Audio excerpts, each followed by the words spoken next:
this crew called Hoop Jargon. They've been getting at it, man. They the ones that's gonna grill you, man, because they majority are all Houston people. So that's shout out to Hoop Jargon. Man, I'm here with my man with Hoop Jargon, the best in the game, man. And you know I only let selected few in my circle.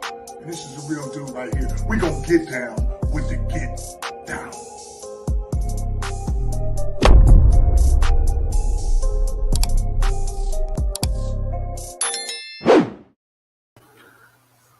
Shout out to Hoop Jargon, man. You heard the man. Shout out to Hoop Jargon, man. Thank y'all for being a part of this program that I love to give to y'all every day. Well, not every day. All right, let me stop capping. Every other day, every other week, a few times a month, and all that good stuff, man. Thank y'all, man. Y'all make yourself comfortable. Y'all hit the like button on the way in. Let's get people in this thing, and let's talk about it, man. And so I made a video about this last week. And we're talking about Kevin Durant and his situation, his stalemate, as it were, with the, again, I'm about to say New Jersey Nets. Why do I always do that? With the Brooklyn Nets. And shout out to everybody in the building. Mike Nasty in the building, my little cuzzo. Yes, sir. Saying what's good, man. You know, just trying to give people that gospel, man. I hope everything's well on your end. Best talk show in the AMA. That's what I'm talking about, god dog it. Yeah. So let's talk about it, man. And so now I went over the video last week with the First Things First crew, the B team, as it were, on the Fox Network. And now Skip and Shannon has some words to say about the Kevin Durant situation. So what I wanted to do is step over on that realm and get their point of view. And I step in with mine. So, I mean, again, hit that like button because we're going to walk this down slow as always, man. We're going to give it to you slow. Like 50 said, we're going to give it to you, baby, nice and slow. And I got to say this. Kevin Durant, man, is he's a funny guy, man, because he's a guy who's always been, since Kobe retired, been my favorite player. But Kevin Durant is a very layered guy, man. He's very layered, man. Shout out to my boy Christian G. I don't know why these players sign these extensions and want to jump ship. Can't wait till the next collective bargain agreement. Yes. Listen, man. I know as players, and I'm gonna say this. That's why I find this Draymond Green concept of new media is goofy. Because it's almost like you only want the best for players, but you can't critique them on a proper scale. And I'm sorry, let me say it like 21 Savage, scale. Y'all remember that song? Yeah. So much dough that it broke the scale. So you want the scale to only benefit you, not to critique you. And ladies and gentlemen, I don't sign up for that. Again, I default as a player, as an advocate, being a former professional athlete, I do, man. I understand the plight of the actual athlete. But I'm not gonna sit here and lie and act like y'all don't be on some other shit, man. And I just think, with Kevin Durant being my favorite player to where I was going, I find it funny how his passions change. I find it funny how you want to back out of a commitment that you put on ink to paper to do. Like, this is what you said you want to do. You want to leave Golden State, make your own legacy. You and Kyrie, and then you brought over James Harden. James Harden didn't work. He excommunicated himself over to Philadelphia, right? And it's just funny how you want to double back, and now you want to trade, and you're holding firm. Which, I mean, again, every player got their right to do whatever. But we also, from a media standpoint, and independent media is what you're listening to right now, ladies and gentlemen. We have a place in this stake that is the NBA or quote unquote sports media. So we have license to critique you, my guy. And you're making it hard for me as a longtime fan of yours to defend you, bro. You're making it hard. Check this out. Kevin Durant, now let me say this. I appreciate the fact that Kevin Durant cares enough to address fans directly. But I also understand it's like, dude, this stuff is beneath you, man. So let's look at this tweet he responded to just the other day, as you see, 2 days ago?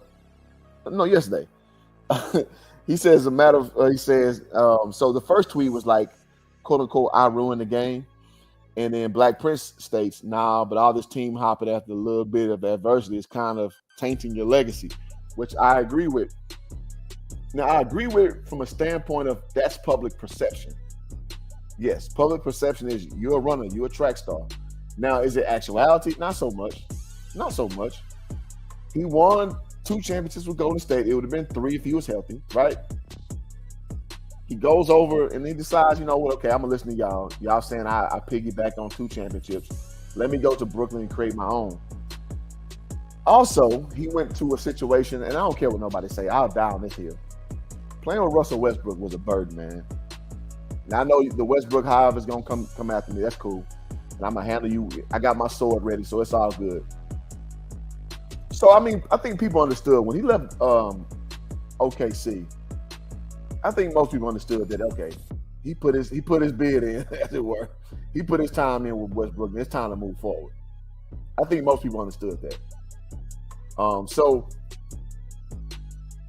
fast forward now, he's with Brooklyn. Now, this, to me, this is the only thing that makes him look weak as far as being a hopper. So to me, that original cupcake sentiment, that didn't make any sense to me. And this right here, if he leaves again, yeah, it does. It's going to taint you. So again, showing how tone deaf KD can be at times. He's saying, oh, it's a matter of perspective, my G. You say it's tainted. I said it's never been stronger. And that is extreme cap. That's extreme cap, bro. Your legacy is not as strong as it's ever been. Not as any. Now, from a standpoint, let me go run this real quick. It's just not true.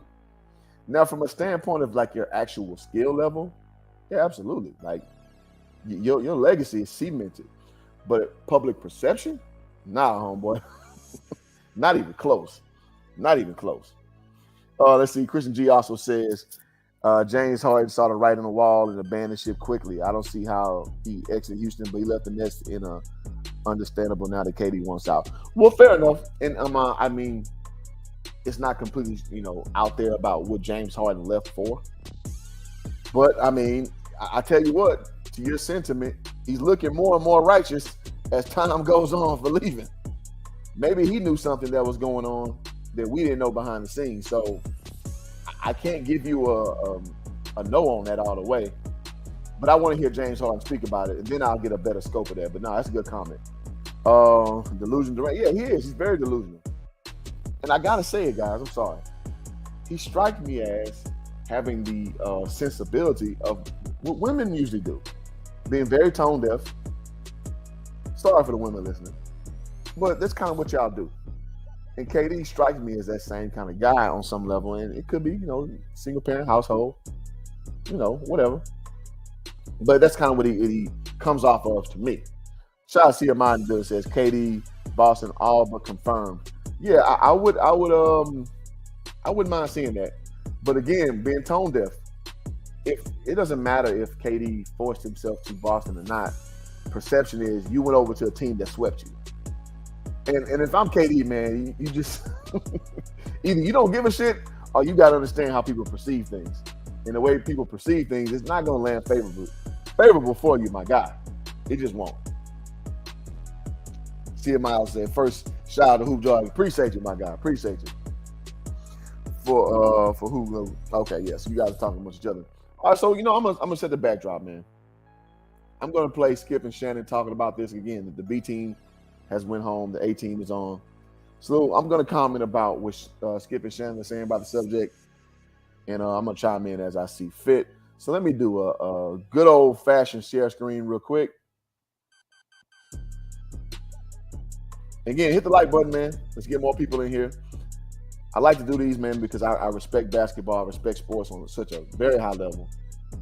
And I like doing these because, I want to get you guys an interaction. So, man, if you don't agree with anything I say, put in the chat. It's all good. It's all good. Coaching staff and the front office, despite Durant's ultimatum. The drama is heating up. Shannon, how does this play out? Will KD be a net next season? Well, I think the Nets are almost in a position, Skip, where they have to trade him now. There's a reason why KD in this representation. Off rip, I don't agree with that. I don't think the Nets have to do a goddamn thing. Now, is KD making the plane a lot more, to quote Marlon Wayans back in the 90s, making it hotter? Is he making it hot? Yeah, he is. He's making that kitchen hot as shit. So in that capacity, yeah, he's making it uncomfortable. But I don't think he's making the Nets do a goddamn thing. Leak this information to put the pressure on Joe's side. I'm willing to stay. I'm willing to try to make this work. but the coach that I signed up on, I need him to go. The general manager that came in and cleaned house, remember Kenny Atkinson that had this team playing really well, Skip, when KD was rehabbing, when Kyrie was going through what he was going through, had them playing well with Dinwiddie and Karis LeVert and Jared Allen, all those guys that they got rid of because KD didn't, they need to make trades. Oh yeah, that happened. See, you. And Shannon is cooking, man, because listen, man, y'all know me, man, again, avid KD fan. But you don't dictate the terms, my guy. Well, I'm sorry. You don't have it both ways. So you did dictate terms. You got in guys that you wanted. Things are not working favorably. So you can't just walk away. Now, in the mind of Kevin Durant, I know he's like, well, LeBron do this, LeBron do that. At the end of the day, man, people don't revere you the same way LeBron is revered. Let's just go ahead and say it. Let's just go ahead and be realistic. Let's go ahead and say reality where reality exists. Right. So Shannon, what he's laying out, because here's the funny part of how funny style Shannon can be. What he's critiquing KD on, he would not do to his Lord and Savior LeBron James. Because LeBron has a lot of concessions. And Shannon will gloss over that bad boy like a dude painting a fence. You just apply the gloss and keep on moving, right? So Shannon ain't wrong, but he's being unrighteous the way he's going about it because he will not hold LeBron to that same type of thing. But he ain't wrong.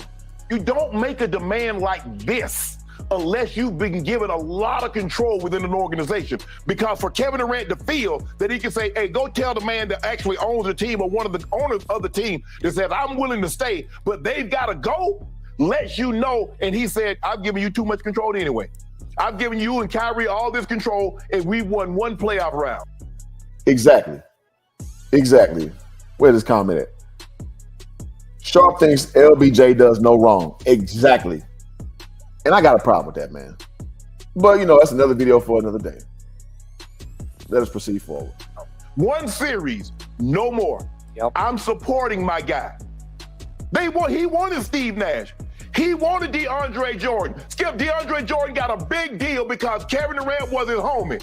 And he got DeAndre Jordan starting over Jared Allen, which was his homie. He wanted James Harden. They gave him that. He wanted Patty Mills. They gave him that. He wanted Blake Griffin on the bye. They gave him that. I gotta just say, man, Shannon, does not your boy, your Lord and Savior LeBron James does the same thing every year? You wanted Bradley, Avery Bradley, you got him. You wanted Carmelo Anthony, you got him. You wanted Russell Westbrook, you got him. Right? And now to the sentiment, does LeBron go and complain in public? No, he does not. But you don't hold his foot to the fire when things don't work out. So I just find it funny. You got that energy so stringently for KD, but your boy who has more concessions, you ain't got none of that vitriol, my guy. LaMarcus Aldridge on the bye. They gave him that. And Joseph said, I'm tired of giving you, bro. You ain't giving me nothing. All you giving me a bunch of fancy numbers and got people saying you're the most efficient scorer and we've never seen anything like this in the world. And guess what? And I haven't seen any titles that you brought anywhere outside of Golden State. So no, I'm not. Again, you don't do that to LeBron James. You don't tell LeBron that you ain't brought no titles outside of you moving the earth and the universe to create a team. I just find it funny, man. Shannon Sharp is a funny dude, man. And I'm a big proponent for not being a hero worshiper of any man. And I find it funny how ardently he is a hero worshiper of LeBron James, but he gets, because again, his sentiment is not incorrect. It's not wrong. But I find it funny when it comes to LeBron, like the same vitriol, it never shows up. Never shows up. And I can see that he just, every now and again he would say it. Never. I find that funny. Getting rid of Steve Nash. Skip, they had, look, he and Kyrie already emasculated Steve Nash the moment he got there. When you say we don't really need a coach, I can coach, KD might coach one day, KD should have said, nah, Steve Nash is a good coach. He come highly recommended. I played. Well, that's under the perception that Steve Nash is a good coach, which he is not, as I said that ardently on this channel. I was on the team that he was on the staff. I can vouch for Steve Nash, but he didn't do that. And so for me, Skip, at some point in time, the best offer that we've seen on the table thus far, everything has been a lot of speculation with this and that. We know Minnesota wanted Brooklyn wanted Karl Anthony Towns and Anthony Edwards, and we know that wasn't going to happen. And it said they reached out at first and they wanted Tatum and they wanted Jaylen Brown. But they countered, say, give us Jaylen Brown. I think Marcus Smart probably is going to take a Grant Williams and another first-round draft pick, Skip, or maybe 2, in order to get Kevin. I got a question, y'all, in the chat. I mean, appreciate y'all being a part of the stream. That is the Hoop Jargon experience. Would y'all take that if you were Boston? If you were Boston, would you go with that deal? Jaylen Brown, Marcus Smart in the first rounder, and Reggie Williams. Would y'all take that? I can't lie, man. I think I would probably pull the trigger on that if I was Boston. Because Boston, to me, strikes me as a team that is good, just not quite good enough. Just not quite good enough. I would probably take that. But wait, remember KD and Kyrie said they didn't need a coach? Yeah, exactly. And he just laid that out. He just said that, yeah, they said they didn't need a coach. And I just, Lord have mercy. All right, let's see. Brother Amari Juma, man, you seem new to the channel, so I appreciate you coming through. He states, I disagree with that. Sharp has took Braun to task on a multitude of things. Also, he's sitting across from Skip, who's already pointing out Braun's shortcoming. That's why it's a debate show. Well, can you lay those things out? Because I watch a lot of this show, and I never see him hold LeBron to task. The only time he holds LeBron to task with his shooting percentage, sometimes it's defense. But as far as his actual the LeBron James experience as it pertains to him making teams and being great, absolutely not, bro. I don't see it. But feel free to correct me in the chat, man. Okay, I see we 11 strong. That YouTube algorithm jumped up on us. That's what's up. Y'all hit the like button way in, and we gonna keep addressing this. But brother, I will challenge you. Let me know, man. Let me know. And if I'm wrong, I will admit I'm wrong. Kevin Durant. I believe Jason Tatum. I just want to see on the scrolling marquee on the bottom, Astros beat the Athletics 6-3, and we swept them in the series. Go Stros. And I believe Robert Williams are going to be off the board for the Celtics, Skip. But I think they're in a position now, Skip. They've got to move him, given he's dug in like this. He's made it almost impossible. Now, could he hold out? Skip, I don't really know how basketball holdouts work because I've really never seen one. I don't know how basketball holdouts are work. You talk like a caveman, Shannon. We can get together, bro. We know how football holdouts work because you've been around it. We see it. Hey, guys just don't come to camp. And now what they do, Skip, they come to camp and they don't participate. Yeah, they got the shoulder pads on, but they stand on the sideline. But Skip, they're in a situation, Skip. I think they got to move it down. They. So, I mean, Shannon ain't wrong, man. Because one thing I give Shannon a lot of credit for is being a person who actually been in the trenches. And when you've been in the trenches, you know personnel, you know protocol, you know player intent. Shannon Sharp has seen it all. Been a 2-time Super Bowl winner and all that. So one thing I never short him of is his actual experience and his actual understanding of how players are. Now, is he biased? Of course. I think all of us humans have bias. So I'm not thinking he's anything exclusive to like what you see all around, right? But Shannon be capping sometimes too. And so I gotta call it all ways. Now he's saying Brooklyn has to do something. He keeps saying that. And I gotta be real. I don't think Brooklyn has to do a damn thing. Tell me I'm tripping, y'all. Tell me I'm tripping. All right, Christian G also says, I damn near watch Undisputed daily and trust when I say Sharp doesn't hold LBJ's feet to the fire. He may point out the obvious if he has a thank you.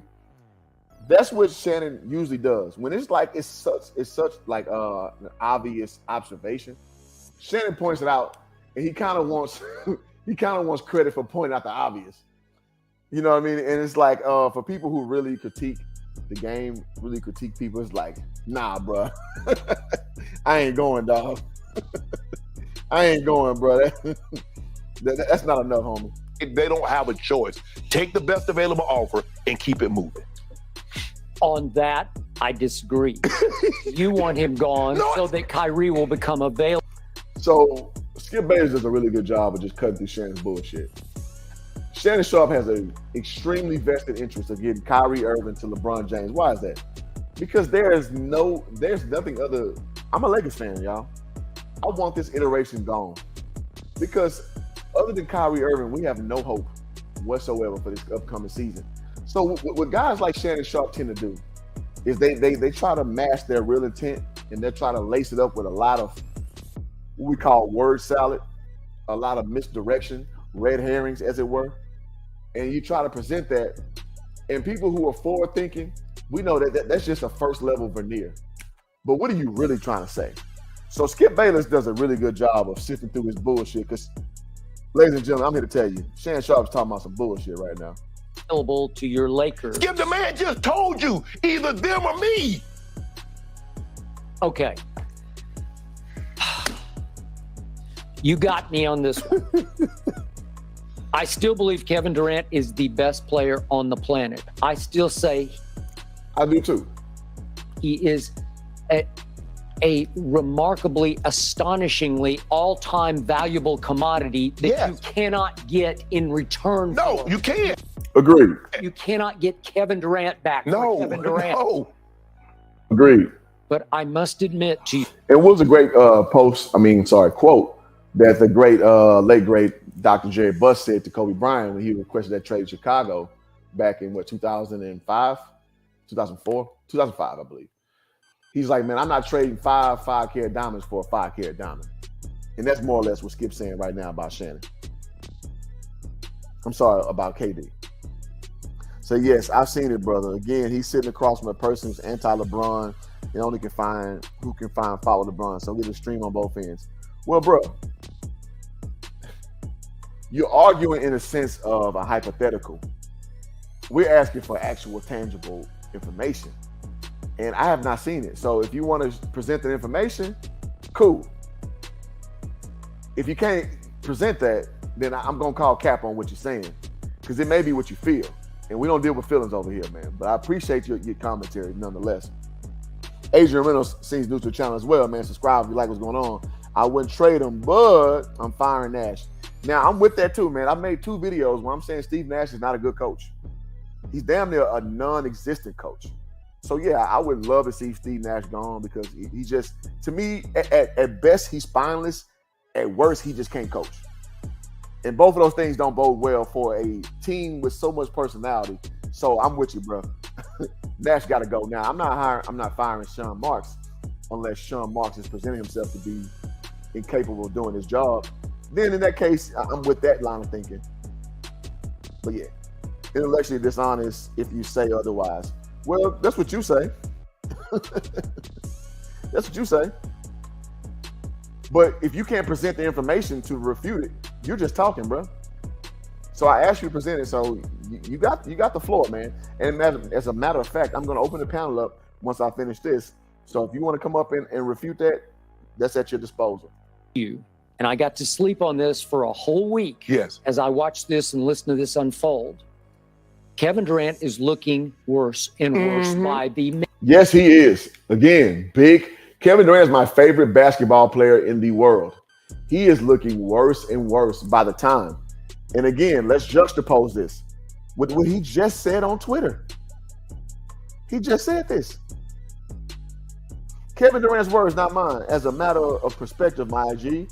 Let me move this other thing out the way so we can see this nice and clearly. You say it's tainted. It's never been stronger. He's speaking about his legacy. No, my dude, you look weak. Signed a KD fan. You look weak, bro. Your legacy is not stronger than ever. No. As it currently stands, that is false information, dog. So, it is what it is. Then that works both ways, brother. What you call cap on Sharp, that's your perspective, not a fact. Fair enough.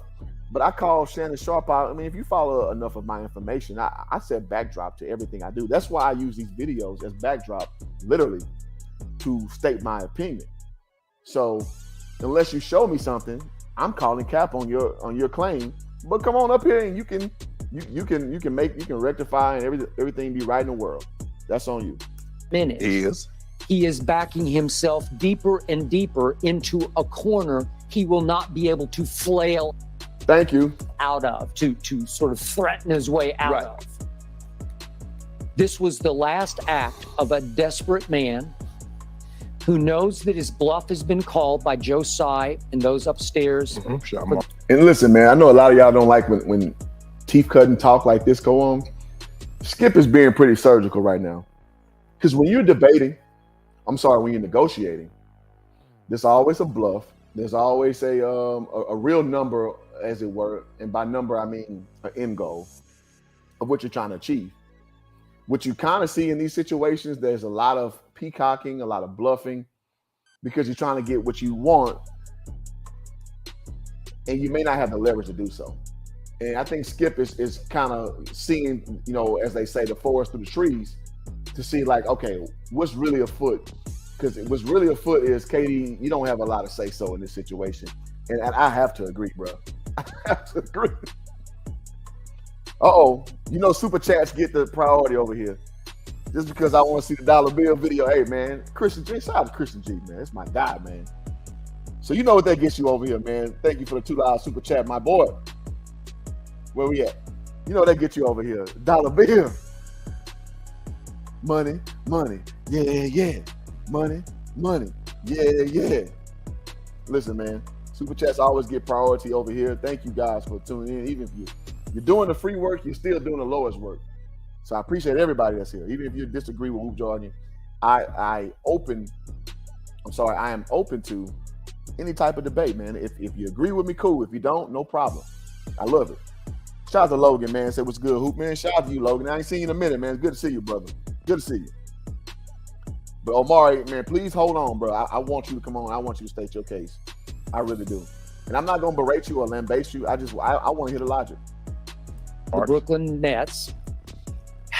And he realizes he is losing all, if most of, if not all of his leverage. Okay. I'm not sure he had any to start with, because I'm going to quote the great John Hollinger, who wrote The Athletic.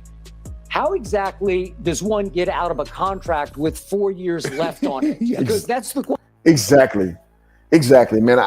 Listen, man. I hate to sound like a guy who's just gonna, berate players for, trying to be mobile and try to affect their own career, yada yada yada, blah blah blah blah. But dude, you got a 4-year contract that you're in year one of, and you're trying to. You have a contract that you have 4 more years on, and you're trying to force your way out of somewhere. Weak sauce, dog. Weak sauce. Signed a KD fan. I can't say it enough. I'm a KD fan, man. Question here. You just don't. You just can't. Not if you're owner and your general manager. Just dig in and say, sorry, no. Maybe if Kevin were 26 or 24 or 22, he could pull this off. But he's going to be 34 on opening night. He has played 15 years in this league. You know and I know he's not a holdout kind of guy. Never been. KD has always been I'm just hit a hoop kind of guy. And listen, man, with those kind of guys, man, it's almost like this.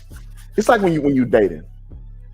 When a girl comes to you and she says, well, I'm gonna let you know you ain't getting what does that usually tell you? You probably gonna get some. So with KD he's never shown to be a hard negotiator. And now all of a sudden you this shrewd businessman. What a smart, savvy business person thinks, you're bluffing. In other words, you're trying to be something that you're not. And it reeks of that to me.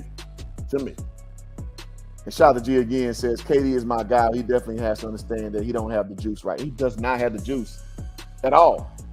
And I think he does. And it's unfortunate, man. It's unfortunate. But y'all hit that like button, man. We 13 deep in the building. Thank y'all so much for tuning in the program that is Hoop Jargon Sports Media Network. Let's keep it rocking. He just wants to hoop. You know and I know he won't do the sort of last gasp that John Hollinger proposed, which is to show up and play half-hearted and just be a jerk. No, he can't do that. It's not in him. Yeah, I don't think that's in him. And they know it's not in him. And so they know that somebody somewhere has to stand up to another superstar who says, get me out of here and get me there. He obviously, early on, this is a month and a half ago, he proposed, send me to Miami or send me to Phoenix. Right. Neither looks plausible to me because it's just, there's so many restrictions, so many complications involved in both scenarios. Yeah. It's impossible. Yeah. I believe Pat Riley, the great one, Riley who can pull off anything can't pull this one off because he doesn't have enough ammo to do this without.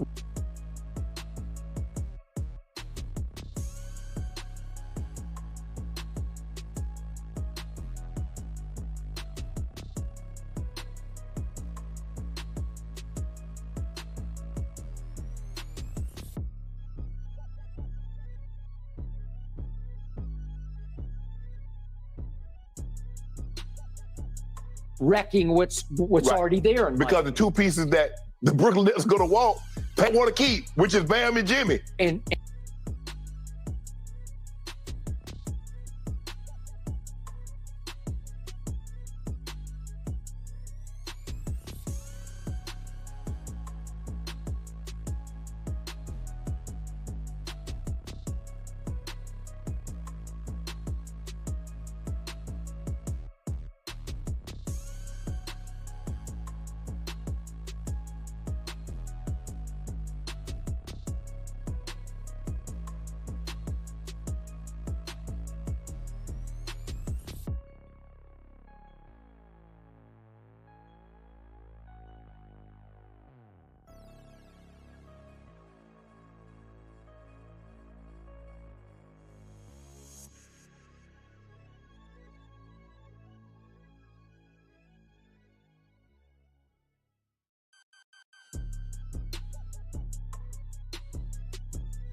Okay, what about now?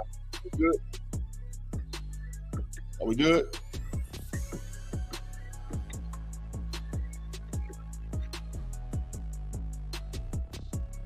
I think we're good now.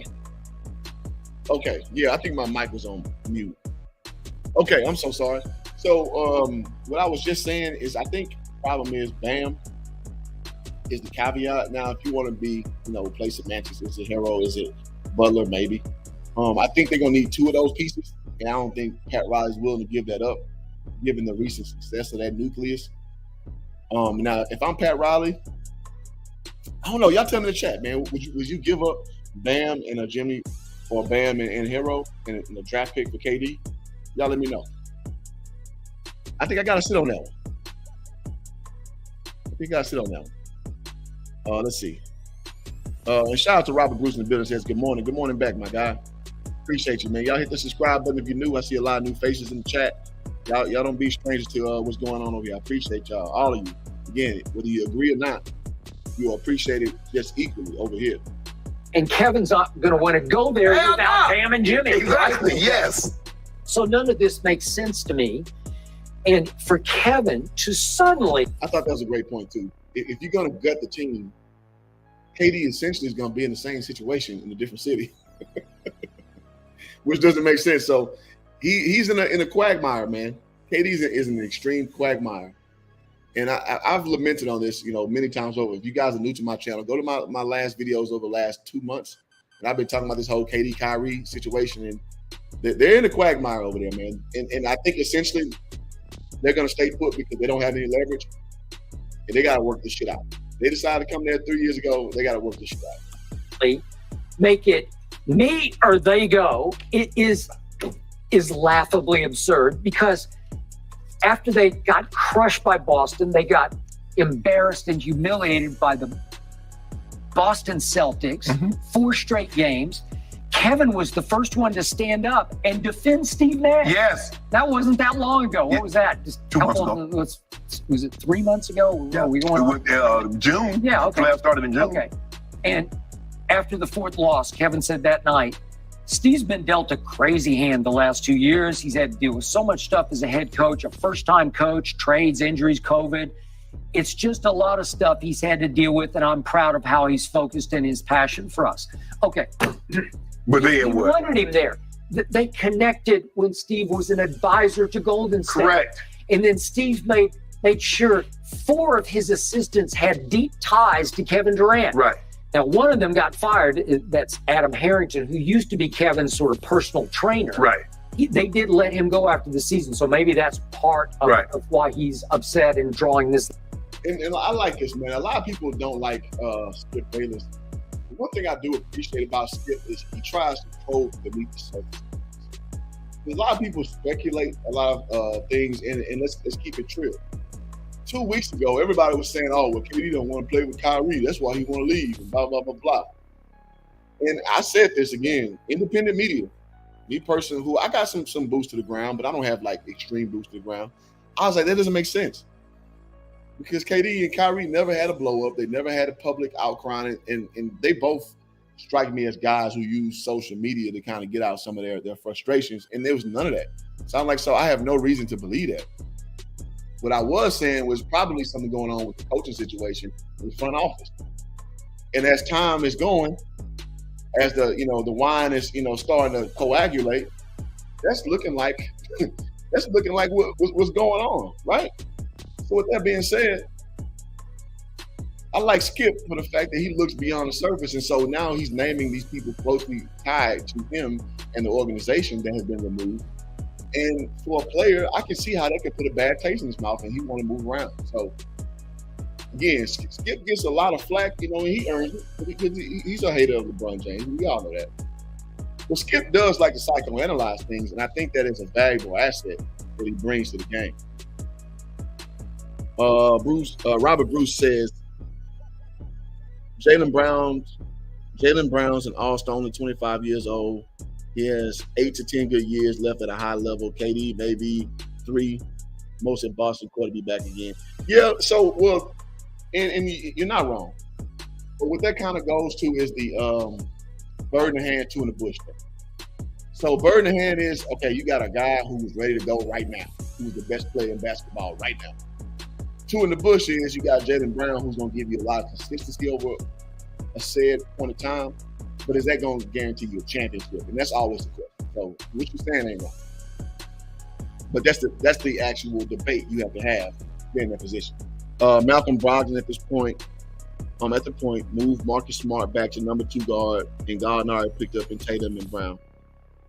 Yeah, I'm not a big fan of Marcus Smart playing point guard. So yeah, I think Boston has a good team.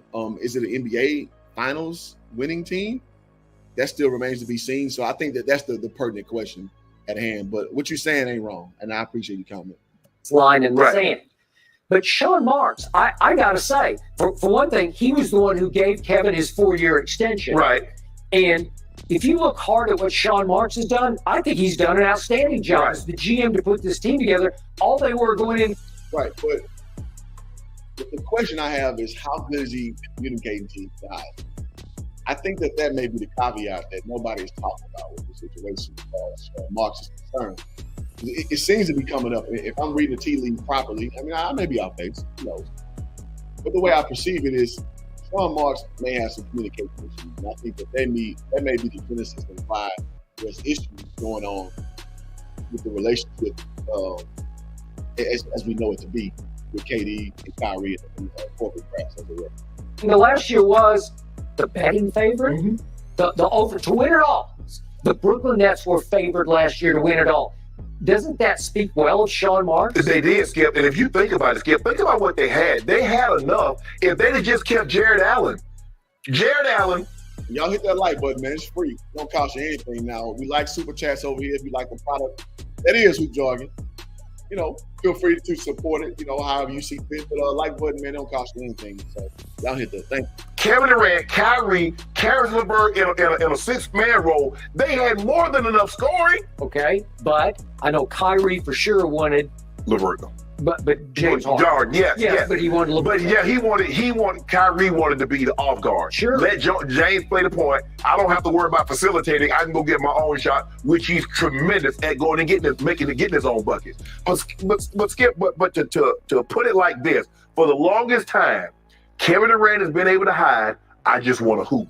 I'm not a leader. In any decisions that get made, KD never say I'm not a leader. He just say I lead by example. So that's a little disingenuous, but the sentiment is intact. KD has always presented himself to be kind of hands off. Just, I'm just here so I don't get fined. Y'all work that out. I'm going to just do what I do on the court. So the sentiment is intact, but it's a little disingenuous to make the frame. Don't look at me. He's been breaking window panes and hiding his hand for the longest. He can no longer do that because Skip, you think the Nets leaked this? Kevin Durant and his team leaked this and made it public. It's either them or me. And so what do you expect them to do? Skip, it's kind of like with Ernest D. Like, okay, Skip, you got to pick. It's me or Hazel. One of us got to go. Don't do that. Yeah, that's what he just did. That's what Kevin Durant just did. He said either them. Skip, I can see if he said one of them. If he said, you know what, Joe, Steve Nash got to go. I can see if he said, Joe, Sean Marks got to go. Skip, the man said both of them. I'm going to tell you what, Ernest D. said, Skip, either Hazel and that quarterback. To Shannon's point, that is a pretty horrible ultimatum. that's a very rough ultimatum where not only are you trying to get somebody fired, you're trying to get basically the whole representing body of the staff fired. He's asking a whole bunch with not a lot of leverage.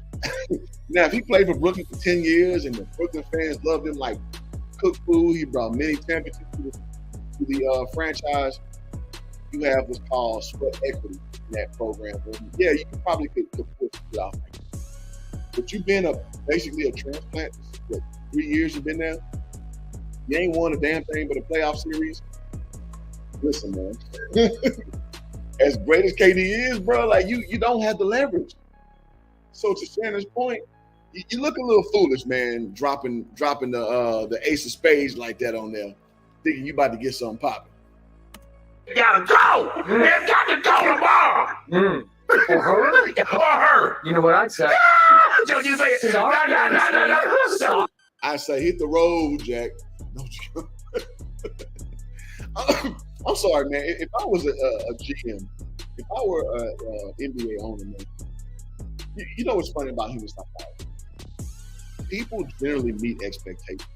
Meaning, if you set the rules of what the terms of engagement are, generally humans meet expectations. Now, you're saying hoop jargon, how do you know this? Because I used to be a teacher. And you know what? I became a good teacher? I became a good teacher when I learned the art of being stern and fair. When I was a bad teacher, I used to give leverage to kids. I used to try to think, oh, well, they may have it bad, and I just would try to be their friends and shit like that. And I'm sure all the parents out there, this sentiment is mirrored in your parenting style. When you really get results, is when you lay the law down like, yo, this is what it is. You take that shit legal. And people generally, now that they may not like you, if you ever been a manager, of anything, they may not like you in some respects, but you know what? They respect you and they will meet expectations, generally speaking. And that's the problem that KD doesn't see with this situation. And I think that Joe Tsai is kind of learning this lesson slow. He should have put his foot in his ass early.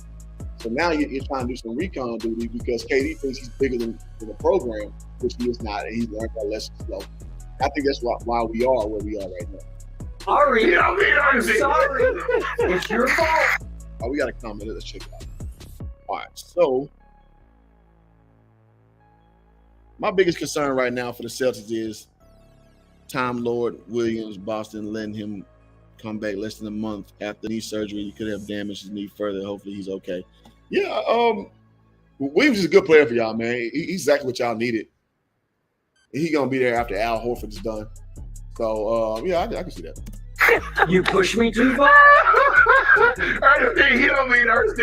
She watches carefully, and I promise you, she's at my house right now, laughing and crying all at once, saying, that is true. He just spoke the truth. Because when I came back from my little time away, Hazel went crazy, and I got read the riot act like, wait, what about me? Right. I was here too, right? Did you miss me? So anyway, go ahead. But so Skip, that's where you said it like, oh, he just want to hoop in Golden State. Sam Presti was making all the moves. Obviously, Bob Myers did a great job in Golden State. But Skip, when you go somewhere and you say, I want an opportunity to build my own, that means you're going to have a lot of say in who comes and who goes, who coaches and who doesn't, who's selecting some of the players and who isn't. So Kevin Durant has had a hand. but he tried to pretend like he didn't have the apron and the hat on. But Kevin Durant's been in this kitchen for 3 years now, and the dishes haven't been very good. And now he wants to close up shop and blame it on somebody else. Okay, and yet where you and I part ways is, I believe they are not going to part ways with Kevin Durant. They're just going to dig in and say somebody has to say. I agree with that. The Nets have no reason to part ways with Kevin Durant. I mean, listen, man, and I put the caveat out there earlier with Dr. Buss saying, I'm not trading 5 1-carat rings for 5-carat diamonds, right? And I think more or less Joe Stein is telling KD the same thing. Like, dude, tough titty, bro. You here for a contract, and again, knowing personality types. I know you just want to hoop, so here's what it is. You're gonna fulfill your contract, and you're gonna hoop for my team, because again, and not even from a standpoint of just him telling KD, trying to sun him per se. There's just not a lot of scenarios out there, even like so. Let me lace it down this way. The trade market is not lucrative for him anyway. So when you couple those two things, that does not lead to a viable trade scenario. So that's all I'm saying. So we'll end that right there. And I want your opinions. I want y'all to come up, tell me who tripping, who I agree, who you don't know what you're talking about. Let's do it. Let me drop the link. Come on up. Tell me what you think, and let's talk about it. Brother Omari says KD gets moved. Man, it's a chance. I just don't see it. I don't, and I'm not Johnny come lately on this, take. I've said this for a little minute now. I don't see it happening. It doesn't make sense. But again, maybe I overlooked something. Y'all come on up and we can talk about it. I can take the overlay off now. Yeah, the reason why I do that, man, because Fox Sports, man, they flag videos, so you got to put the little overlay over. You want to use their content. Under fair use, YouTube. You're supposed to be able to, as long as you have commentary with it and you're not recreating the product as original, you should be able to use that. But I mean, that's a whole other story for another day. But it's always the workaround, doggone it. It's always the workaround. So let's talk, man. Is Hoop Jargon tripping about my KD assessment? Is KD in the right? Should he be able to be mobile? Should he be able to go the way he want to go? Robert Bruce says, I wonder why Nash didn't play Blake Griffin or LaMarcus Aldridge in the Boston series. That's a good question, actually. If I were to guess, it's because neither one can probably play the perimeter well enough to guard Al Horford. Because they're both a little long in tooth. Even though Al Horford is as well, I just think Boston has a better system. So maybe, now again, we talking Steve Nash now, who I'm on record to say is a horrible coach. So maybe the way he viewed it, that they couldn't guard that situation. But, that'll be my assessment. But Brother Omari, welcome to the show, man. All right, thank you for having me, brother. I'm in the car, so I don't know if there's loud background or not. It's okay, man. It's all good. So I'm gonna try to get through it without kind of like making it, unreasonable for your listeners to listen to. No, it's good, man. It don't sound bad with the feedback. You good? Oh, okay. Well, first thing first, but I'm somewhat familiar with you. I know. Again, I try to watch as much of this stuff as I can because there's a lot of channels in this lane, but I'm familiar with you. I think you even from Texas, where I'm from. Absolutely. And I think you hooped at PV. So I did. Yeah. So look, we in the same warehouse, So that's why I kind of, you attracted me to you because I was like, oh, this is a brother from Texas. I'm from Texas. I forgot how I found you. I think I found you through Lamont or something like that. Probably about right. So. But I done been on different channels or other panels before Lamont, U3, A-Weezy Bang, True to King TV, if you're familiar with these guys or not. But so I'm familiar with you, so I've heard your stance, and usually I don't say anything like in the comments just because typically I understand your point of view, and I don't, it's no need for me to type in because you don't really say anything that's out of the ordinary, you know what I'm saying? Gotcha. Only reason I typed in today was just because I had a little free time. But to move on to the conversation, first thing I do agree with you about is the Kyrie situation. I've been on that end of the stick too, as far as it doesn't make sense that KD doesn't want to play with Kyrie no more because he gave no sign or indication of that. Mm-hmm. So I just, that to me, that's a media-driven narrative. Mm-hmm. Now, as far as the Shannon Sharpe perspective thing, I wasn't prepared to come out here to lay out all Shannon Sharpe's, criticisms of LeBron, but they're there. And maybe some other time I get them. But I come from this perspective of, again, he's sitting across to somebody that's already arguing against LeBron. So it's natural for him to come in and go on the counter attack. So he's not going to always point out LeBron's flaws because there's already an angle, Skip Bayless, pointing those out. His job is to argue against it. That's the part. That's the part of the debate. If he came in there and was to agree with Skip on everything he said about LeBron today, this show wouldn't be as dynamic as it is, just like Skip was and Cole Pisa when he started out with Woody Page and eventually brought on Stephen A. Smith. It's that contentious debate style that draws people's attention there every morning for the most part. Mm-hmm. So again, and that's why Skip would never go on the other end and give LeBron over praise either. And again, I don't know if they truly feel that way about their position or not. Are they just trying to win the argument? Again, from my little hoop experience and the guys I've met and me being in the Nation of Islam, we get a lot of these guys on the back channel and we talk to them. We hear some of the stories or their perspective of what they think about this this media-driven game. So I stopped being mad at the Skip Baylesses of the world a long time ago and started appreciating the entertainment value of it. I understand the debate style. And my last thing, so I can let you get your point on. For somebody, I haven't been in debates. I don't get in sports debates much because it's too subjective. It's based on your feelings for the most part, and you just find numbers and arguments to fit your logic. But the debates I get. So the debates I get into are usually scientific debates about, things I can prove factually or empirically. Mm-hmm. And even in those debates, it's less about the information and more about the debate style, who often wins the debate. So even in that, so when you see Shannon with his antics, or you see Nick Wright with his antics, their responses to LeBron, what I say LeBron critics. And you can say that vice versa. So, to me, it's, you just appreciate the entertainment. So I don't get too much caught into the emotional part of it. But go ahead, brother. You got the floor. How you laid that out. And shout out to the Pope joining the panel. I appreciate how you laid that out. Shout out, brother. So I respect the perspective, even though I don't agree. And I think that's what my platform is all about. Like, we can have healthy debate even though we don't agree on the subject. And the two words I want to say is duality and obligation.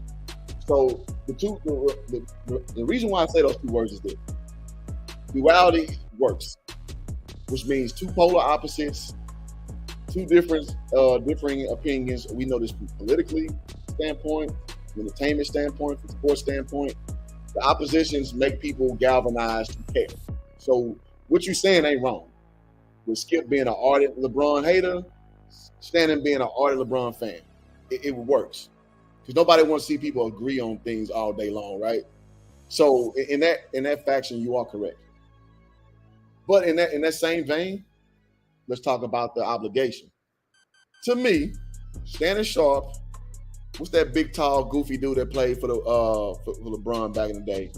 Ryan Hollins, Nick Wright, Damon Jones, or industry plants. To me, because they seem like they don't want to upset that camp. And what you see in that space is when people don't want to upset a certain camp, you just won't say a certain thing. How you know this, Jordan?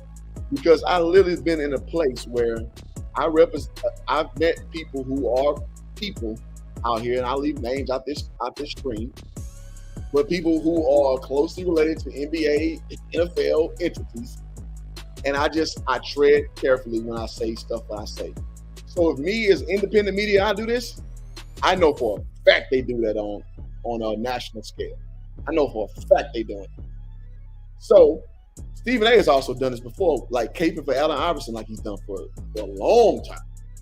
And he slowly started admitting it. So it goes on. So when I see a guy like Shannon Sharpe bloviate so much over LeBron, I know it's because he's cool with him. He's cool with that camp. They feed him information. And I'll give you one last example, and I'll let the hope pop. Shannon Sharpe used to be an ardent supporter of Colin Kaepernick. And for whatever reason, he said the wrong thing, and he got cut off. And he started acting like the emotional girl about Colin Kaepernick after that fact. Because he did a 180 on his ass. And all I'm suggesting is those things happen. When you getting fed information, you're getting love, you're getting, maybe a kickback, who knows. But you're getting information is usually the biggest thing. But you got to keep talking about somebody into the affirmative. But when you go the opposite way, you lose that connection and you lose the information. So from what I just purport, from what Shannon always lays out his thesis about LeBron James, it's biased. And it ain't something that is normal. I'm sorry. It's not something that is contrite. He's doing it because he has loyalty lines that he has to adhere to. And I'm not mad at him. I just see it for what it is. Let me say that. Yeah, okay. Yeah. No, I was just catching up on what you're talking about. So, shout out to you, though, Hoop, man. I love coming up on your platform speaking basketball because you got a good basketball mind. And so I'm more so really trying to catch up. I know the topic is about KD, but like Adam say, KD ain't going anywhere. Right. I've been saying that from Gate. To me, I think it's just more so of off-season talk. Something to talk about during the off-season. As you see, ain't really nothing but out there to talk about. Reason being, you undisputed. Look, they didn't take 2 weeks off in the last 3 weeks. Exactly. Ain't nothing to talk about. Hey, like, y'all go ahead, man. This is the time where y'all go vacation. You feel me? Because we just making up stories at this point. It's Shark Week, bro. It's straight up Shark Week, dog. Yeah, facts. Right, they just straight making up stories. Kyrie to the Lakers, and I'm like, come on, man. You couldn't even pull these trades off on 2K. You hear what I'm saying? You Hello. You gotta put it on trade override.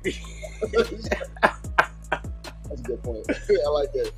Well, for me, and the brother Omari was just speaking about was just the caveat of like Shannon and his perceived bias, and I do want to hear your rebuttal to what I said, brother. So, okay. Well, I'll let you go first, and I'll let Omari respond. Well, what do you think about Shannon's way let me back up. It seems like Shannon wants the KD to move so Kyrie can move, so Kyrie can come to the Lakers. It's like he thinks a step ahead because he wants what he wants, which is LeBron James to be at the head. What do you think? Do you think he's biased? Do you think he calls LeBron out properly? Or what's your take in that capacity? No, I think cats get paid to do a job. I think, you know what I mean? It's just like Skip. Okay, if we hiring you to work with Skip is anti-LeBron, so we need somebody to be for LeBron so y'all can have that good, strong debate. Same thing, like I need you to not like the Dallas Cowboys, Shannon, because Skip loves the Dallas Cowboys. So I need you to hate on them tremendously. I need you to hate on Tom Brady, because Skip loves Tom Brady. So you got to match up to, okay, I take these takes, so I got to just argue against these points, whether I really feel this way or not. You got a job to do. Yeah. And that's mostly the sentiment of brother Omari. So Omari, with that being said, go ahead and chime in, bro. Yeah. Again, I'm not gonna refute too much of what you said because again, it's just based on how you see it. And and I want to word this carefully because I don't want to make it seem like I've got some circle of NBA friends that I can call up and talk to. That's not the case at all. But again, by proxy, because of the organization I belong to, or the organization itself do get these guys a lot, and we do get the stories, and we get to pick their brains a lot, and so we get to have intimate conversation with a lot of these guys. So I understand the perspective where they coming from too. Again, I don't know, the guys that you talk to, with what they tell you and the perspective they give you. I can only speak to the guys that I've been around or had a chance to get the story from the other guy, quote unquote, within the organization. But I would say this, you use the word duality, I think, and that's a good word to use. And I have no problem with that. And you use industry plant. I don't know if you're using it as a pejorative or not, but what I would say is, if there are industry plants, the Shannon Sharps and the Nick Wrights or whoever, well, to me that's a smart move on LeBron James. Oh, absolutely. Because as somebody who's been criticized as much as he's had since he's been in the league, it only makes sense to always push the narrative that you want to push, because you can't spend the time responding to Skip Bayless all day, or Rob Parker's, or whoever who's criticizing LeBron to the nth degree. So it makes smart to get the guys that's on your position to speak from your perspective aside, and then let the fans decide whatever they want to decide, fall in the middle, because you're not going to get no winners or losers in this, right? If you're an avid LeBron fan, you're going to be one. And if you're an avid LeBron hater, you're going to be one. So if there's nothing you can say or do that'll change that. I've been a LeBron James fan since he's been in the game. That's just me, right? And with that being said, it's just some things I have not always liked from LeBron. And the things that I dislike from LeBron is not so much on the court, really. It's some things he does off the court. And then we don't got to get to that thing, but there's some things that, again, being the type of black man that I am, I feel like there's more social responsibility to the athletes than what they do. That's just me. Some people might disagree. Fair enough. But with that being said, on the court, I mean, look, there's no perfect basketball player. Even when we talk about the great Michael Jordan, and I was around to watch some of that. Again, because I was born in '85. I didn't catch the '80s mic. I caught the '90s mic. Same here. Same here. It's okay. So you're right. So we right there in the same way. So, and as I watch Mike, and I love Mike, he wasn't a perfect basketball player, but it seems, again, this ghost of Mike that gets compared to LeBron, and this is where the argument begins. So when we do these top 10, there's no set top 10. So if you ever go to any panel and they arguing top 10s, you will always hear me get quiet because it makes no sense. I'll say this, the top 3 guys that I got, if you say any one of these guys, I won't fight you. That's Kareem, that's Jordan, that's LeBron. You say any one of those guys, I won't fight you. And if you want to throw Bill Russell in there just for the respect and the winning, I won't fight you on that either, because that's the great Bill Russell. So it don't make no sense to get in these kind of arguments. But with that being said, I want to touch on the KD real quick. Okay. I do believe KD gets moved. Before you do that, let me address real quick, because I want to keep the conversation nice and succinct, and then I want you to rock. I like what you did.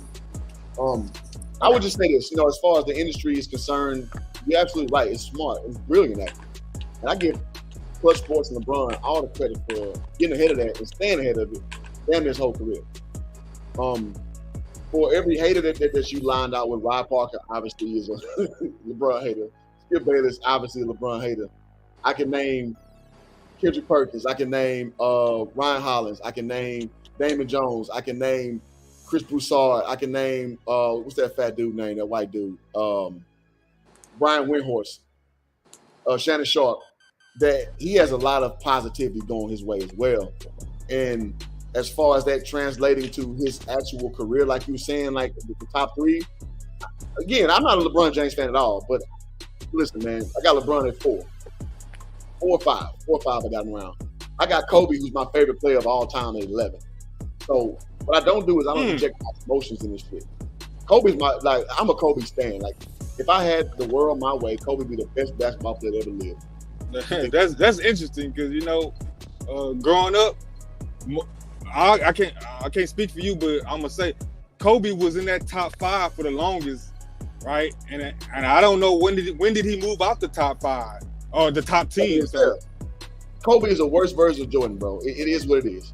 I'm not gonna disagree with that. That's but I'm just saying for the longest he was in that top 10. I don't know other than LeBron and KD and Curry. I don't know who came along that would push him out because Magic Johnson, Bill Russell. Magic Johnson was already there. Bill Russell was already there. Well, I let in when Kobe was never there to me. Oh, okay, my bad. Okay. Yeah, when I was lying to myself, I would say that he was better than Jordan because Kobe. Yeah, when I was lying to myself, I would say that. But I knew I was lying to myself. So I would use metrics like he shoot better from deep, which he does. And that now this was like 2010 that I was doing this. So Kobe still had like a lot of wind in the sail, per se.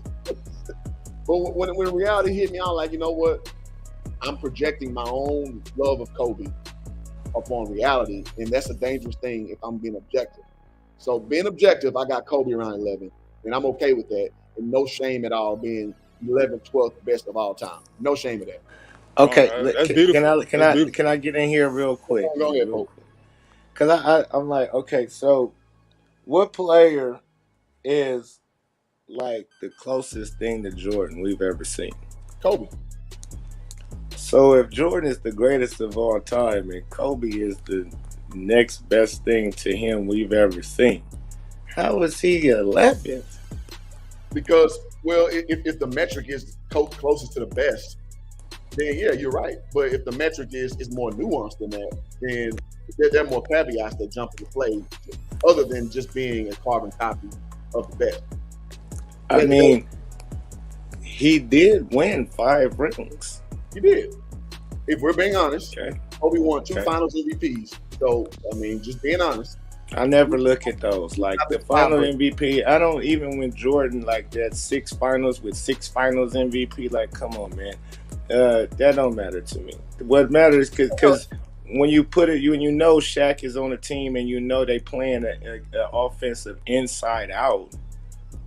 I mean, okay, he's the second guy, second option on the team, rightfully so. You got a Shaquille O'Neal in a big man's game at the time, to where that's how you play basketball. You're gonna dump it down there, and still Kobe was getting off crazy. Just think about this for a second, because it ain't like Shaq made Kobe made the game easier for him or none of that. So if Kobe, all his career, like Mike, had to take over the whole scoring load since day one, handed the keys day one.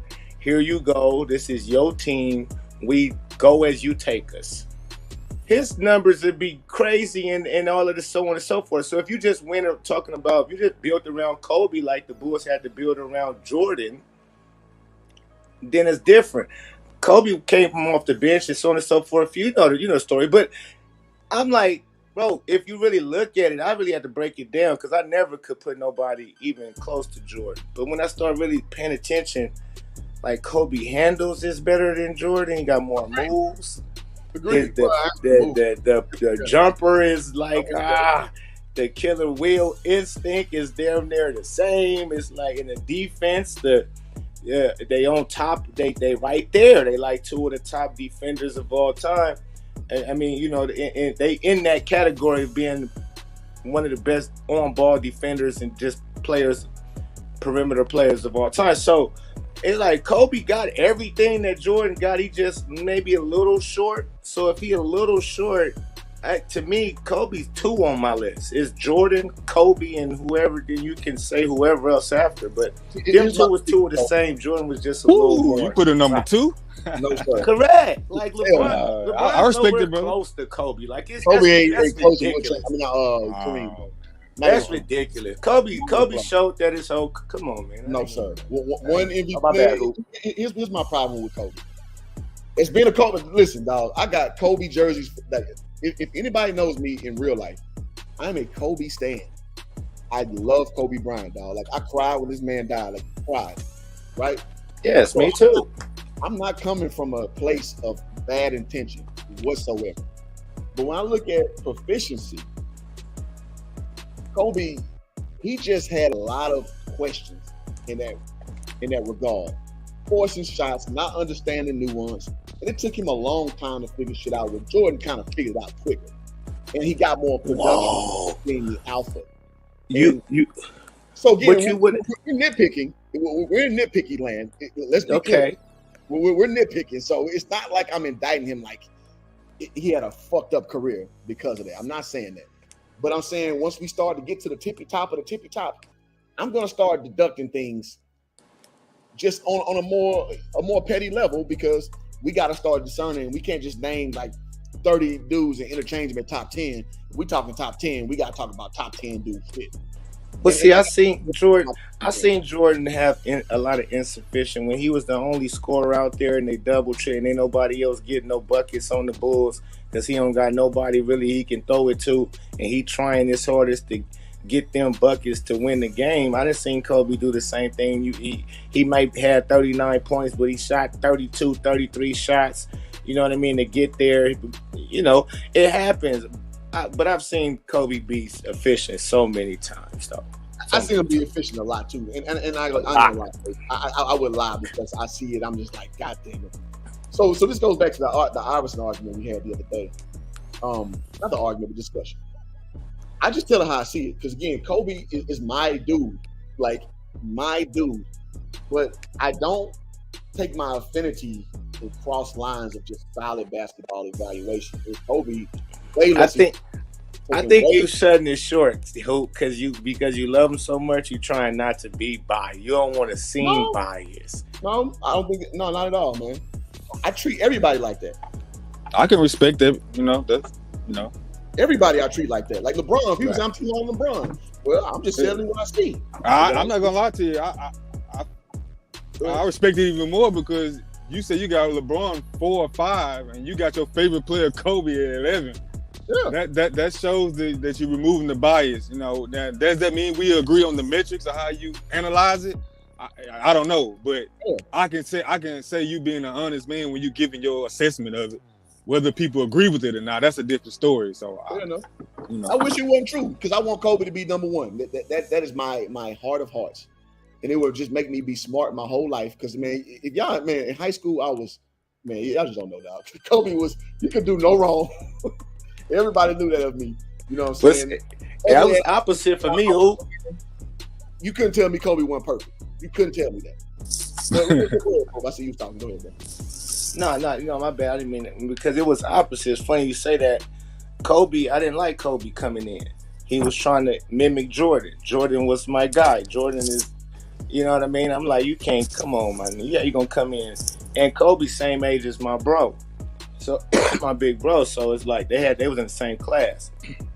So, I'm like, hey, this dude coming out of high school, he trying to walk like Mike, chew gum like Mike.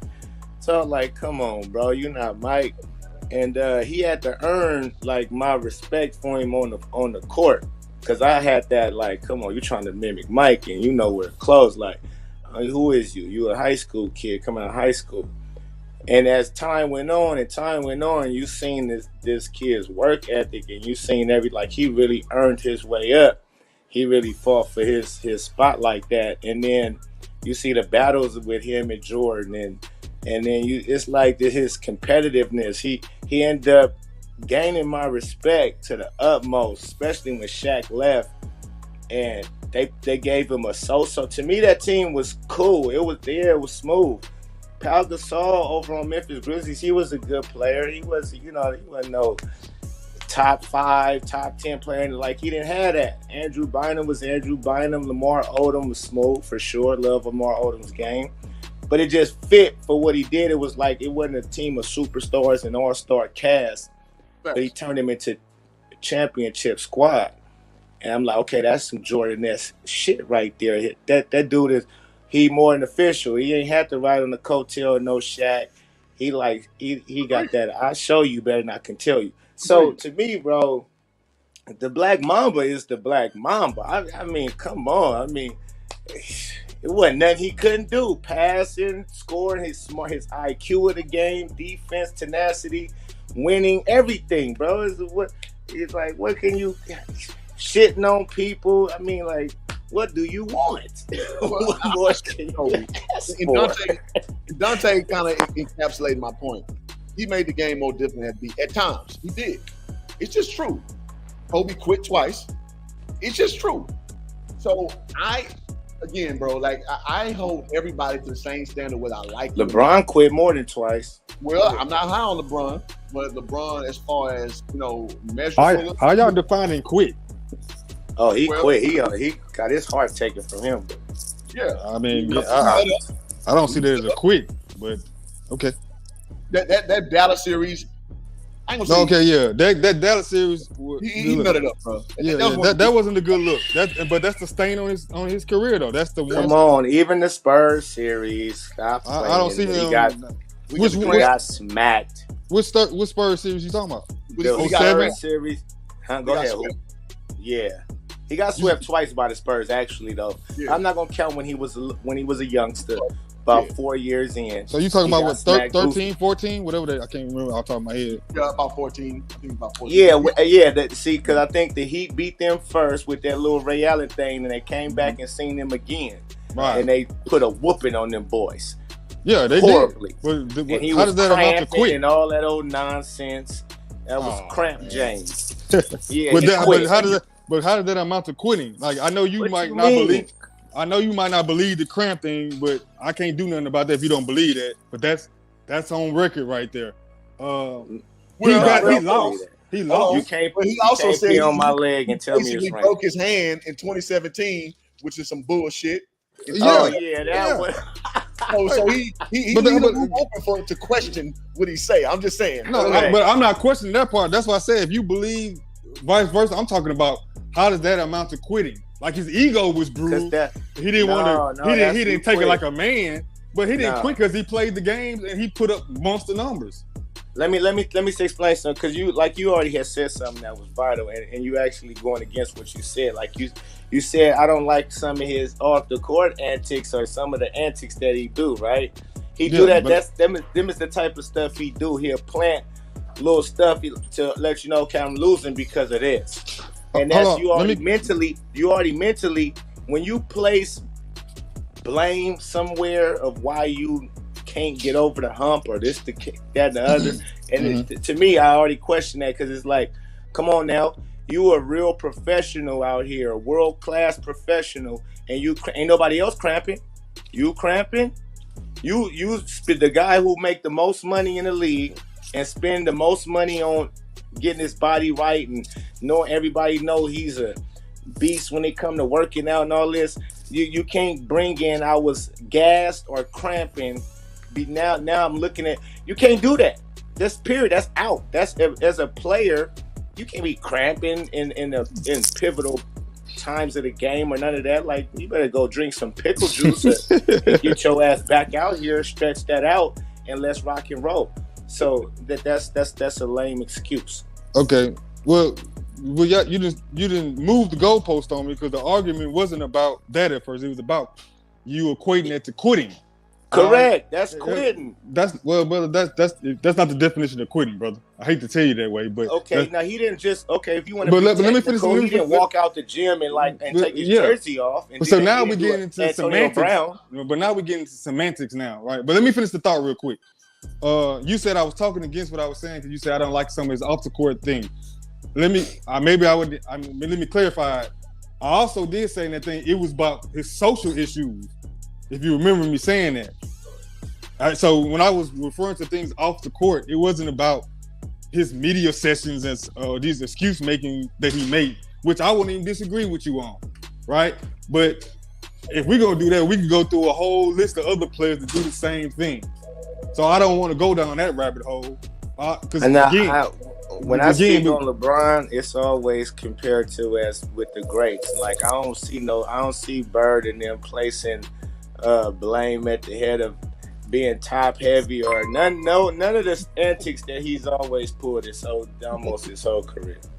Okay, well, again, because I wasn't prepared for all this, but if you can go to other channels that's pro LeBron and you could they could pull quotes for days from other guys in interviews and off the record things or scuttlebutt saying mimicking or doing something just as similar as LeBron. But again, the social media thing is different. The attention is different these days. Again, today's athlete is not much different than yesterday's athlete. And so when we say these things, it just when people say that, oh, brother, look, I grew up in a family of athletes. I was, if you want to call me an athlete, however you want to call it, my short career, whatever you want to call it, up until high school, or lack thereof. The same things that we were talking about yesterday and doing about the players then, we were discussing the same way. It's just that back then, I had to pick up a Houston Chronicle newspaper and read some of these things instead of going to my Instagram or Twitter or Facebook and Skip Bayless and them when it's prevalent. But the same conversation, the same criticism to those athletes were the same. So, you know, when we say this thing, it's disingenuous when we say these things. I know I wasn't growing up in a different time. So if you telling me that we growing up in a different time, okay, well, we're going to all right, let you get your point, but we're going to just agree to disagree because I remember some crybaby athletes back then too that we criticized and talked about that we didn't like. Ain't no difference. No, yeah, it's a big difference with the social media and everything. It's a huge difference. It's such a big difference. It's like back in the day, man, them players, they didn't train like how these dudes train and really focus on how these players are today really focus on details of everything, like the way stuff is all even on field goal percentage, your numbers, like that wasn't a thing. We watched you hoop. Can you hoop? Can you win? Are you gonna win? Can you hoop? What you shot, that didn't matter. Did you hit the winning bucket when game was on the line? Did you come through? That's what we grew up watching. Like, is you that type of player? Is you a dog? And not today is like, oh, you got to make sure don't get hurt. You stay healthy. You drink right, eat right. Man, back in the day, man, before even like Ja Rule was on Drink Champs talking about him and Bubba Chuck, Allen Iverson is in New York drinking, going crazy at the bar, and he got the Knicks the next day. But he like, man, it's the Knicks. Like, and then they go out there and give you 40. It's stories of Michael Jordan who party, gambled all night long and do stuff all night long, go out golfing, then go and hoop and go kill you. So you don't think these players to do that today? No, they don't. Now people today, they get their rest. J.R. Smith just told a story. He just gave a story the other day on a podcast about them hanging out till wee hours of the night and had to go bust somebody the next day. And you remember, he said, I got the New York Knicks tomorrow, when Allen Iverson said that. Like, players do like that often when there's a lesser talented team. Yeah, they do that. Facts. They just do that. And that ain't no different from today than yesterday. But let that been somebody else. And I don't think Allen Iverson would have done it. But if he would have, trust me, somebody would have rolled a scathing story about it. Correct. You know what I'm saying? But again, they do That's the what same. I mean. It's different. But that just changed. In New York right before he played the Knicks. That would have been. What I'm saying is, it's not different. You telling me it's different by how it's disseminated, but it's still disseminated, and the vitriol is still there, or the accuracies or inaccuracy, however you want to see it. But yeah, again, I said it earlier in my earlier diatribe. I said back then I used to have to go pick up a Houston Chronicle paper to read about it. Now I can get it straight through my phone, just like you alluded to. I've already stated that, but that don't make the criticism or the attacks less venomous or inaccurate or whatever. However you see the media, I don't know how you see it. I'm just saying, whatever perspective you come from, gotcha. You know what I'm saying? They still get killed. It's just disseminated differently. That's the difference. And if you want to say today's athlete is more babied or coddled, correct. I won't disagree with that, but again, they're worth more. Way more soft. Way more soft. I disagree with that, but that's fine if that's how you see it. But again, they're worth more to the overall bottom line now. Just like in football, they put all these concessions in to keep who safe? The quarterback, because the quarterback is the most important thing on the field right now. He's the money maker. I got to protect that at all costs. I can't have LeBron James out for a year. I just can't have it. But to the post point, that does make the product a little softer if you really disseminate properly. Correct. I mean, if that's how you see it, brother, I can't. Well, it is. When I watch it, I don't see it. You could hit the quarterback.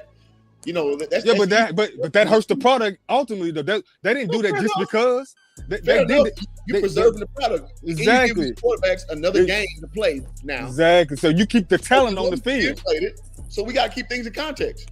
Right. Yeah, but that's what I'm saying. But don't lose context and when you try to bring in your context. Because when you say that, it's like social media, right? Listen, how it changes everything. Social media, the way it is today, it changes the mindset.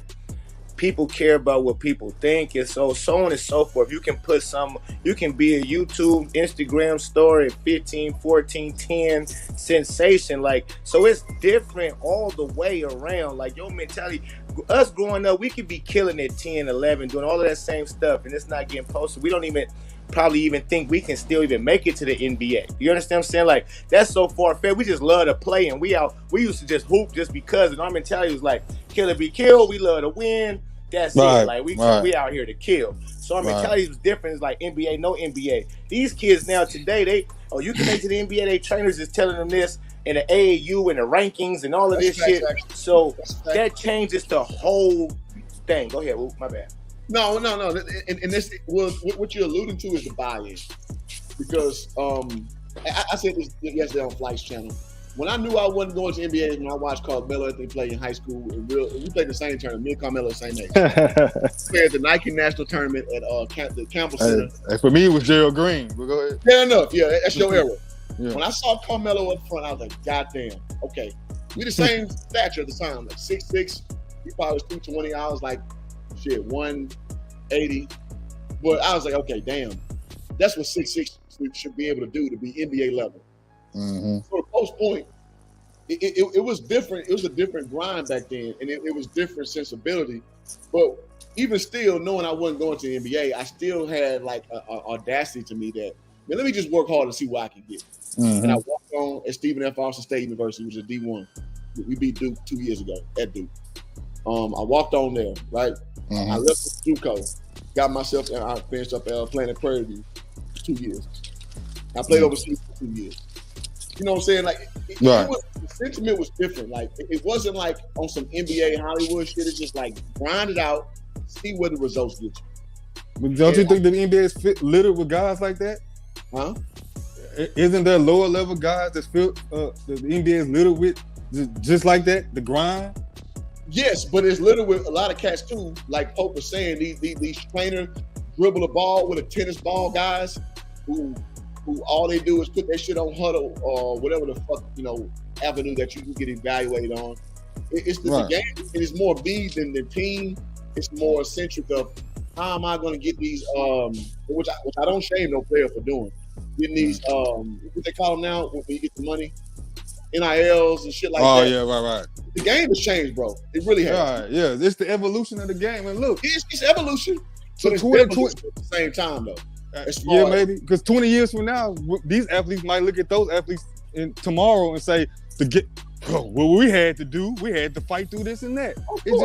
It's gonna change. So that's why I say that's why I don't get bogged into that, because like you said, me and you around the same era, and you're right, at the lower level is way different, because I remember a time I was in practice, right, not paying attention. All I know, I got a ball upside my head and a fist in my chest. Exactly. Right? Boom. Yeah, you can't do that no more. But I can't complain about it. It's just the way we came up. And then my dad told me the stories he had to go through. The stories, hey man, look, we had to walk to school in the snow and with no shoes on. And my dad I came from a football family mostly. I was like the first basketball guy, so because I'm skinny and slim, and tall, so but I get the point what you're saying.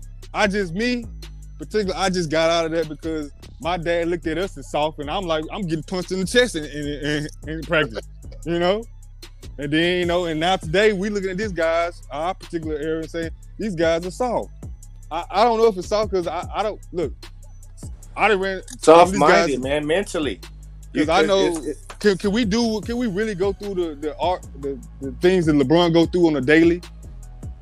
Like, I know we from outsiders looking in, we saying, but I mean, he takes that type of stuff every day, right? And I think I just watched the interview with Pac. He was saying the reason he got to smoke and drink every day is because he got criticism of somebody bothering him every day. He can't be in his right mind. So that's he resorts to the drugs and the drinking just to stay away from. Bayless don't get that every day, huh? You think Skip Bayless don't get that every day? Yeah, yeah. But see, but I'm saying, but Skip though, it's a different dynamic because he welcomed it because that feeds his business, that feeds his likeness, right? Skip, he's the personality to be like him or hate him, he get paid regardless. So he cares less if you hate him. I get it, but again, that's why LeBron does what he does, right? You know, I don't think nobody changed him for that, man.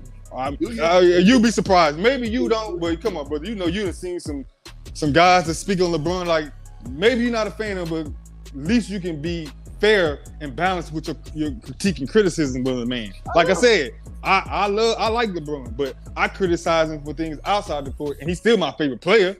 But I know how to compartmentalize the two. I learned to do that, particularly growing up in the family I grew up in. Again, how I grew up, you know. But that's just how I internalize it. Well, so I'm put it like this, bro. I'm put it like this. I'm privy to information that I know for a pretty good fact that LeBron James keeps on Savannah a lot. But one thing I don't do is ever bring that up in no discussion about LeBron James. When people want to say he's a great dad, he's a great husband, I never push back ever. Because you low key got the golden ticket to do what the fuck you want to do in that regard, right? So one thing I don't do is lambaste him on things that aren't prevalent, but I'm actually challenging him on, which is what he does on the court. So I just want to give you basis of who I am and how I evaluate players. Yeah. I wouldn't. As I said, I wasn't speaking directly to you. I was just saying in general. Well, I'm just giving you perspective on how I. Right. You know, but my phone about to go dead, so I'm about to get out of here, man. Appreciate you, bro. I appreciate the conversation with you. And maybe next time I'll try to get on. But I always do give a listen to you though. So, but before I get out, I do want to say one thing. Maybe if you're on later or tomorrow or something, we can get into that. But I do think KD get moved eventually. Like, okay. No, now it might be semantics, but I don't know. Let me get this. You think he's gonna do the whole 4 years there? The rest of the 4 years? That I don't know. I don't think he's going nowhere no time soon. Okay, and that's fair enough. That's my only thing is I think he get it moved eventually. So if you want to say if it's next summer or summer after that, he getting out of there. You know, what I mean? So, some after that, but he still gets moved. The Nets get their money worth, but that ain't really that.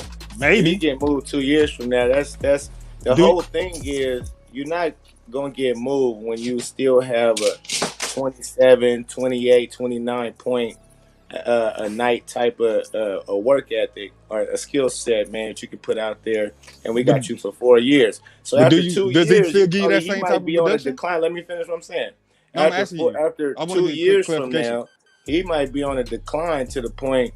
So okay, now we only got 2 years left, and I think the money they gonna owe him is even more. Like the money goes up each year, so we can get rid of you for some draft picks and zooms and whams now. That's cool, but right now we're gonna get that 30 piece out of you for the next 2 years.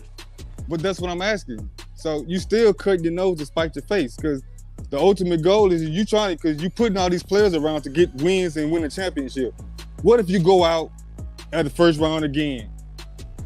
Are you gonna really get a committed KD? He, of course, every time he get on the court, he gonna give you 30 in his sleep. There you go. Right? But again, it depends how you get that 30, right? It depends on how many games. Now is he gonna sit out more time for injuries now? Like if he just hey, I just feel some discomfort in my elbow. I don't want to play tonight. Let me ask you something before you go real quick, brother Amari. Yes, sir. Did I say that right? Yes, brother Amari. Yes, sir. Okay, brother Amari. So what I'm saying, KD regular season, the Nets got enough firepower, right? I believe even if KD was out or hurt or anything, I think they still would be able. They got a roster to get into the playoffs. Come playoffs, Kevin Durant is not about to let his legacy take a hit because he pouting still with the organization. You in there like swimwear. We here, so ain't all that. The only babies do that. So I think he gonna give his all. And with that roster that they got together, it's not the same roster as last year. Trust, they haven't played with Ben Simmons yet. Royce O'Neal, I think people really sleeping on Royce O'Neal and what TJ Warren can bring off the bench to that squad, man. So I think they really got a chance at winning the chip this year, Hoop. Even if with a mad Kevin Durant and all of that. Bro, when the trade first happened, that's what I said. I was like, dog, Ben Simmons solves their problem that they had with being too top heavy, with being too ball dominant with KD and Kyrie. He takes that pressure off them. He plays defense, which they don't want to play like that. Right. He's a perfect solution, and he has no ego. He just don't want you talking to him like he a dog, like they started doing in Philly. Because he emotional. I mean, no offense to light-skinned brothers. It's just something that light-skinned dudes struggle with sometimes. It is what it is. But he don't got to be the second option. It's not Joel Embiid is an MVP. He one of the best centers in the league. And you his counterpart, we can't get over the hump. So we blaming you. Because he doing his thing, so he don't got to worry about that. It's number 1, KD, 2, Kyrie, and then I'm 3. So it's not, you're not going to even look at me second if we falling short of shit, which makes him way more comfortable, I think, with how he'll be able to play out there and produce. You feel me? And check this, Pope. This is basically the experience that Andrew Wiggins had going to Golden State. It's damn near the same thing. Less is more. You can be comfortable in your skin. People thought you were alpha. Whatever. You got drafted high. You see it over time. Okay, that's not the case. That's okay. Everybody can't be an alpha. Right. Now you do your comfortable role, and then when it's time for you to step up and overperform, guess what? You got it in the tank already because you're just that great of an athlete, right? And so when you got a cat like that who don't have to do it every night, but every now and again I need you to do it, guess what? He ready. Because he got the DNA to do it. So, I think that's a great point. Because, to me, that's what Ben Simmons is to the Nets.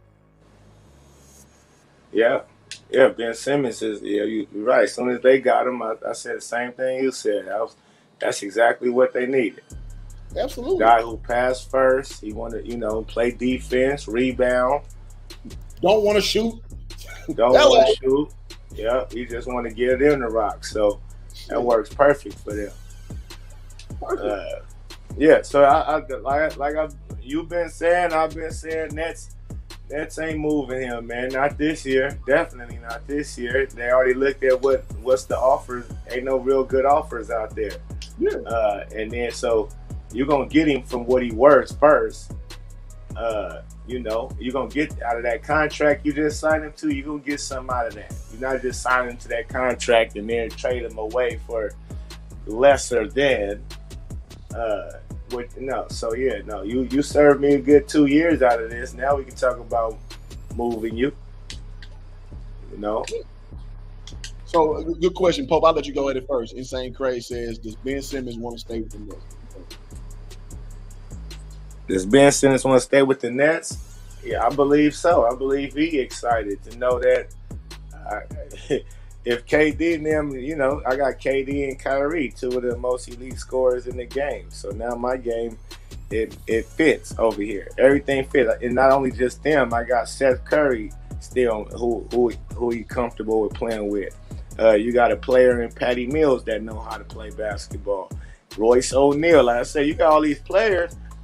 Man, they got squad, bro. Claxton's getting better. He was a young player that's getting better. He's coming into his 4th year, and so he might even fill out a little bit more. Listen, they got a squad over there to me. Yeah, they got a squad over. So and Ben Simmons, it all fits to what he's doing. So if they want to act crazy, I think he can make it all work, man. I really think they'll have a run at the championship this year if they stick, they keep that team. I know the Nets know that too. They're like, so we don't care what y'all talking about.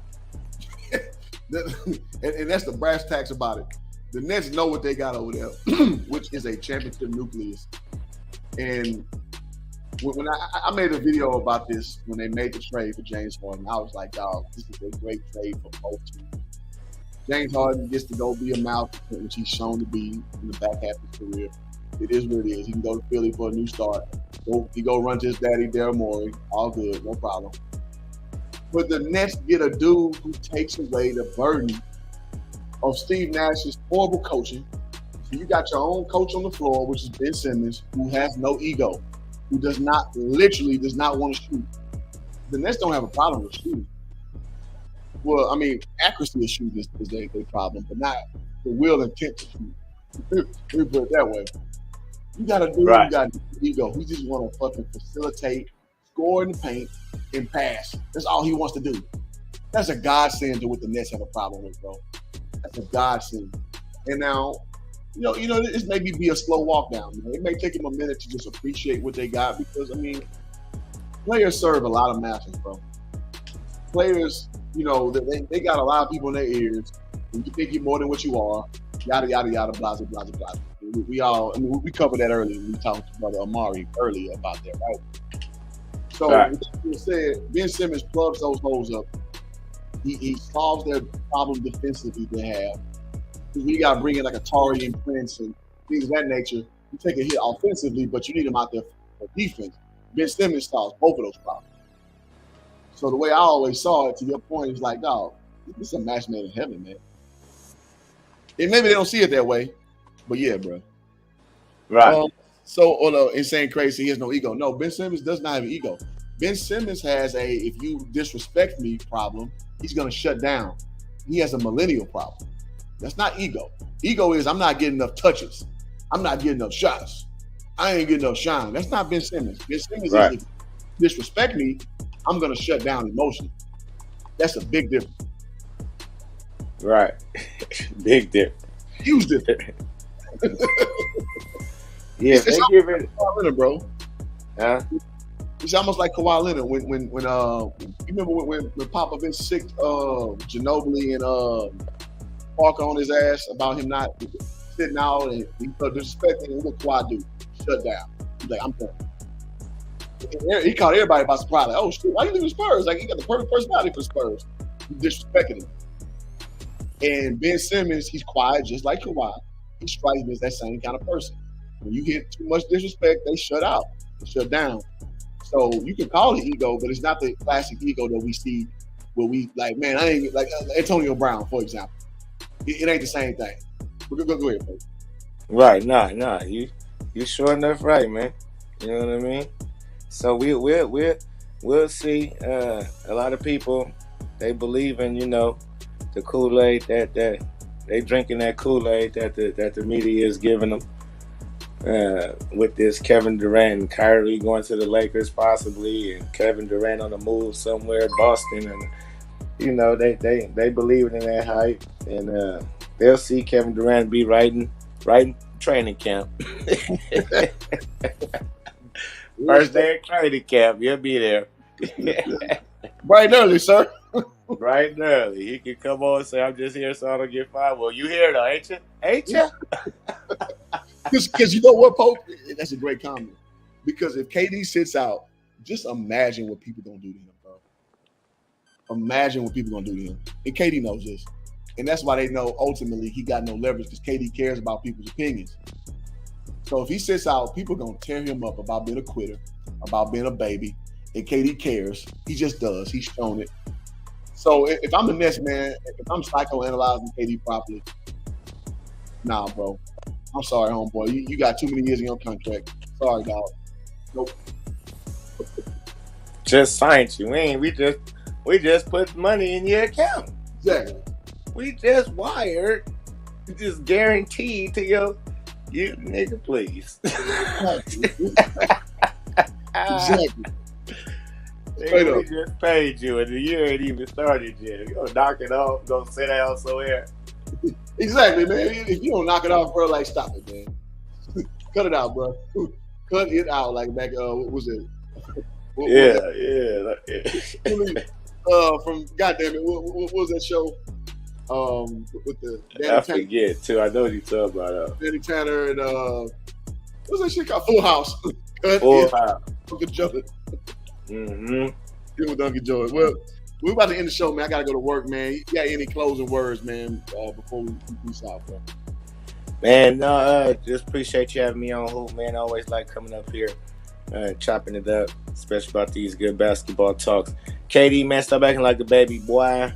You too old for that, man. Get your ass in camp. Be happy about it. You got big money. You got big bread from them boys and a hell of a roster. Go handle your candle. There it is, man. So, man, again, on the way out, ladies and gentlemen, if you hit the like button, subscribe button, y'all want to keep hearing this good gospel that goes on over here at Hoop Jargon, I'm happy to give it to you, man. I'm glad y'all enjoyed the conversation. The conversation to be had. Until next time, we out, man. Peace. Shout out to Hoop Jargon, man. I'm gonna add you to the crew, man. This crew called Hoop Jargon. They've been getting at it, man. They the ones that's gonna grill you, man, because they majority are all Houston people. So that's shout out to Hoop Jargon. Man, I'm here with my man with Hoop Jargon, the best in the game, man. And you know I only let selected few in my circle. And this is a real dude right here. We gonna get down with the get down.